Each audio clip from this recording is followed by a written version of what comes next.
there were two matches today, and unfortunately, both the matches were one-sided.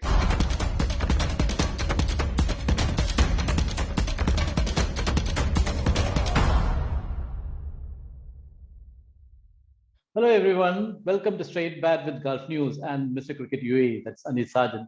Before we look at today's double header, let's head over to Anis and learn about the competition.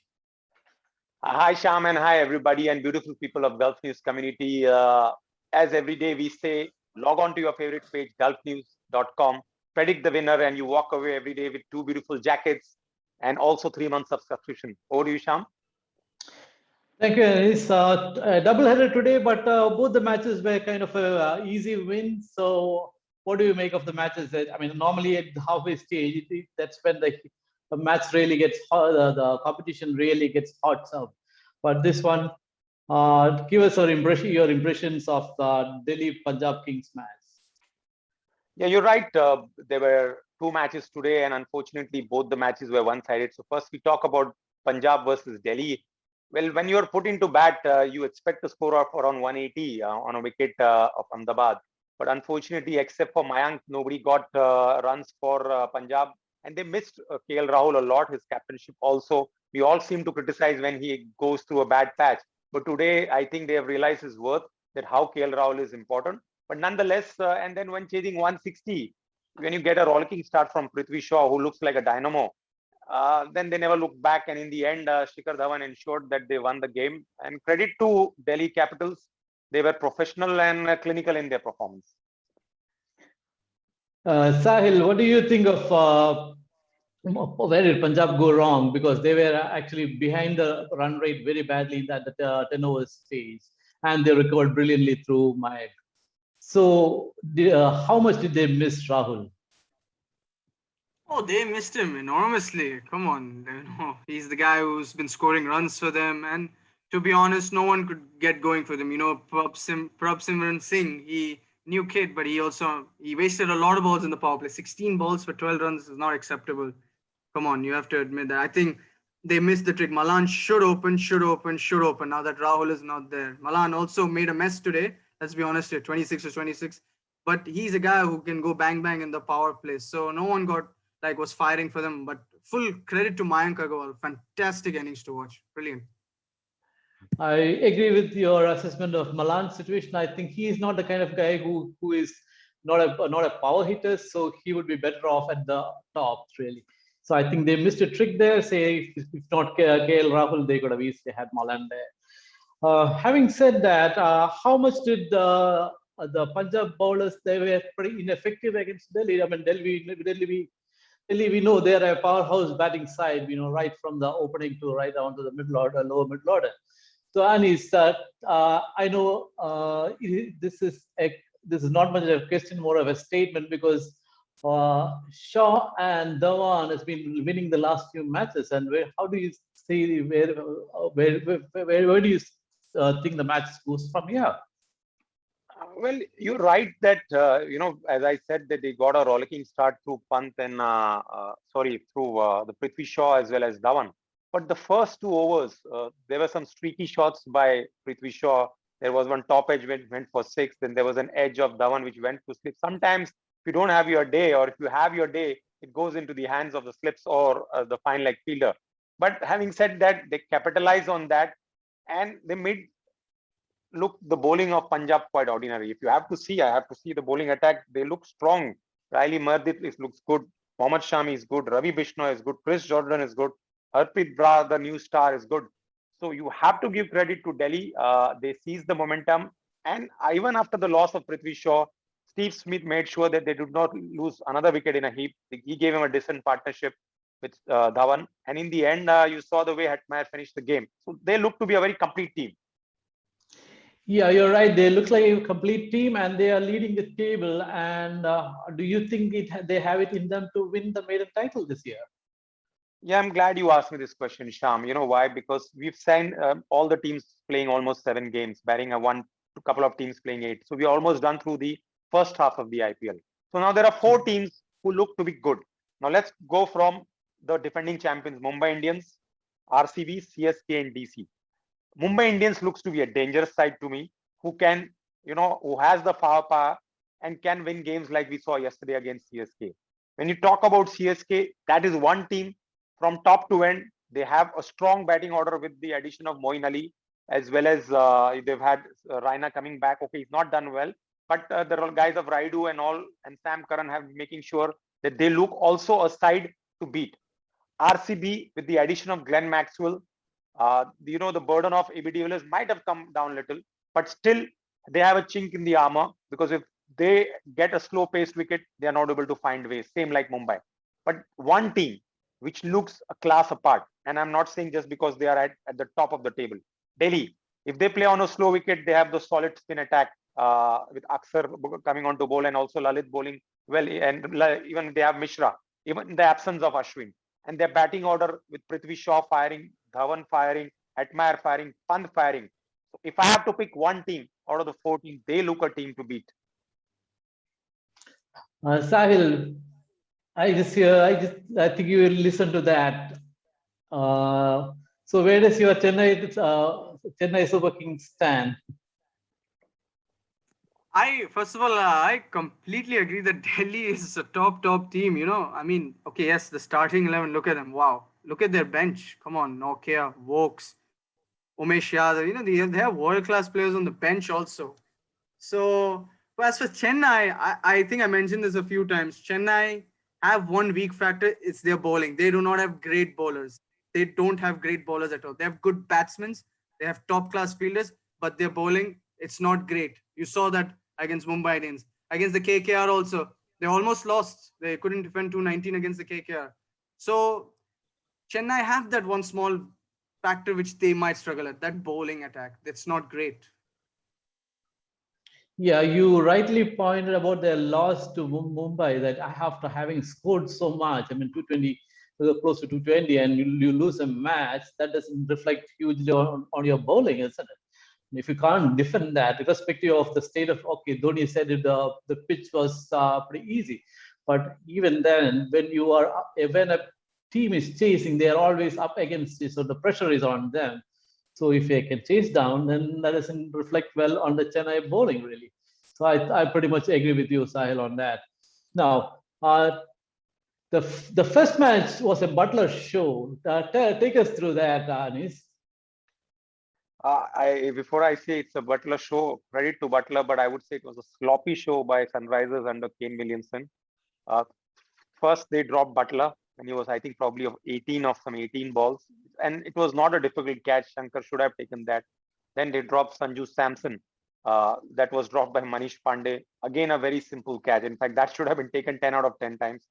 And then they unfortunately made a mess of their review, wherein they could have had Butler. But the reviews are, sometimes goes with under your favor, but catches you cannot be dropping. And if I had to talk about their batting, when you're chasing 220 after that fantastic innings of Butler, you cannot be sending guys like Jadhav, who was, I believe, praying for himself. And I dare say, when you're chasing a target of 11 runs per over, and when you are coming into bat, your run rate has gone up to 13 and you're scoring 20 balls, 20 runs.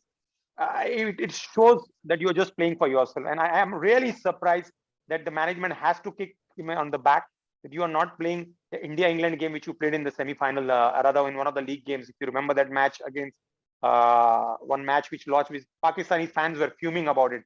That they did not even go for it, Dhoni and Jadhav. Yeah, I remember that. This innings by Jadhav, there was absolutely no intent. Barring 1 6 which he hit, it seemed that he was playing for himself. And when you have guys like Samad, you have guys like Nabi, you got to send your dashes. You're not chasing 8 runs and over, you're chasing 11 runs and over.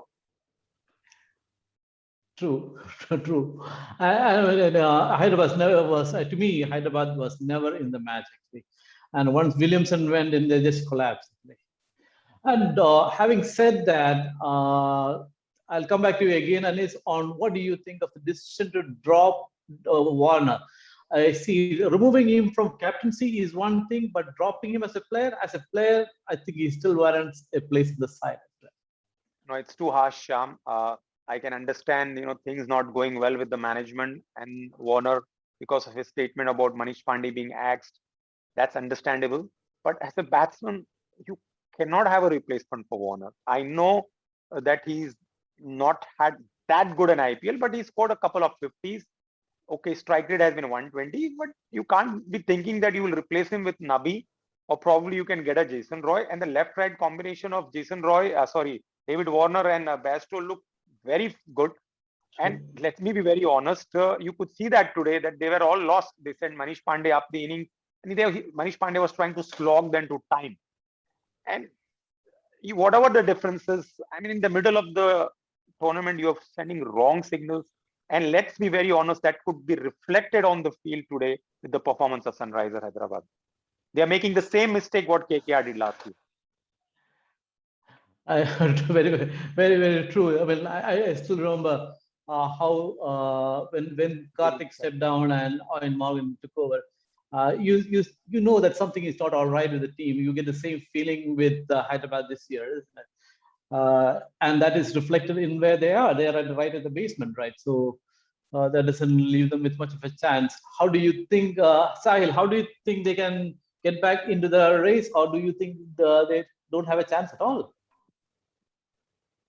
First, I don't think they have a chance. Today yesterday they announced like they're gonna have a change up in the formation for the foreigners, and they played Nabi. I think every Sunrisers fan must be thinking, "Oh, Jason Roy will play." We'll get to see Jason Roy bat. He's a good player in the start, but we didn't see. Now, what's that? Okay, yes, Nabi is a good all rounder, but what did Nabi do?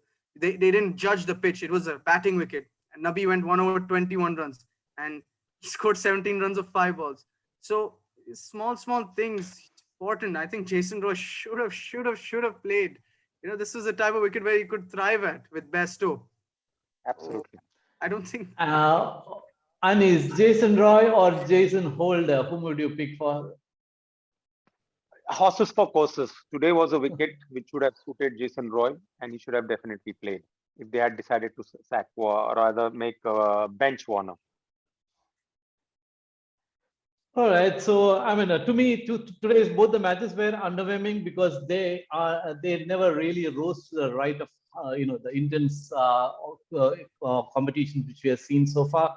Of course, having said that, we were treated to some fantastic batting from Butler and Mayank Agarwal, and Dhawan to me has been a revelation. And can you take us through Dhawan's last few innings, Anis?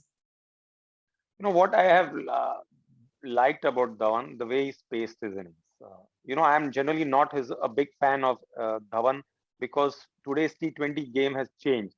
But he has realized that if I go with the same strike rate which I had a couple of years ago, he will not be able to take a place in the team. So till a couple of years ago, till the IPL in UAE, he was going at a strike rate of 118. He's brought it to 140. He starts off a little slow, but as soon as he picks pace and with the support of the openers, what he's getting, he generates and that right tempo and ensures that he finishes the game. Now, that is what I like about Dhawan. One is that you score your innings, you score your runs, but what is important, you finish. And if you see a few games finished by Delhi, he's been there till the end, or at least till they require 10 or 5 runs. That is what makes me happy about any player who makes sure that he bats till the end and ensures that his team wins. Precisely. I think you hit the nail on the head. That has been one of the hallmarks of Delhi's victories in the last few victories, if you look at it. And if he continues to bat like that, I think Delhi can go very far in the tournament. Just adding one line, Shyam, I always heard Sunil Gavaskar saying that's what separates the men from the boys. The temperament is what separates the men from the boys. And the temperament that Shikhar Dhawan has is solid, which the young guys like Prithvi Shaw and all will learn very soon. True. Okay, before we wind up, let's look at tomorrow's match. Sahil, tomorrow, your favorite Calcutta Knight Riders play Royal Challengers. Whom will you pick to win? Will you pick your side to win? No, absolutely not. I think Royal Challengers will crush them.